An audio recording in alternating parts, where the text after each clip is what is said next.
Salut! J'ai choisi un endroit tout simple pour vous annoncer mon nouveau livre, Au pays des fées. Alors, c'est un livre qui va se passer, qui se passe dans l'univers de l'hiver. Et là, pour vous l'annoncer, il fait juste très chaud.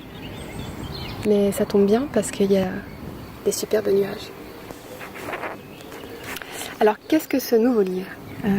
Après le livre Le Vent des rêves, qui relate 7 années d'immersion dans les grands espaces sauvages, et Rencontre sous un balai d'étoiles, qui parle beaucoup de la liberté, l'amour, à travers cette connexion à la nature sauvage.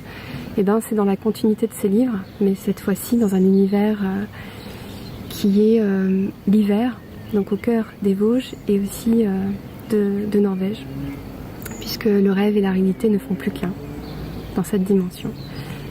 Alors je vais vous laisser découvrir tout le descriptif du livre, c'est marqué là en dessous. Et puis donc c'est un livre qui est à la fois photographique et puis aussi avec des textes poétiques, métaphoriques, oniriques. Je pense que vous connaissez un petit peu mon travail, en tout cas pour certains.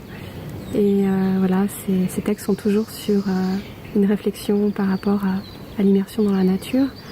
Il y a 12 ans, je vivais pas ainsi, je travaillais en informatique et j'ai décidé de tout quitter parce que le système de la société ne me parlait pas et j'avais envie d'une vie libre dans laquelle je suis actuellement.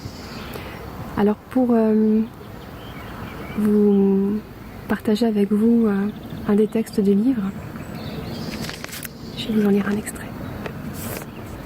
Il était une fois la réalité. Il existe une dimension où l'on perçoit le souffle, l'invisible, le subtil. Elle prend racine dans notre profondeur, transformant le corps en une immensité.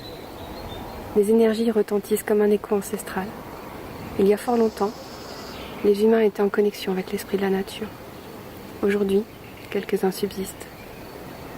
Il est possible de renouer avec ce lien profond en voyageant au-delà des limites établies pour partir à la recherche des origines de la vie et plonger dans nos racines.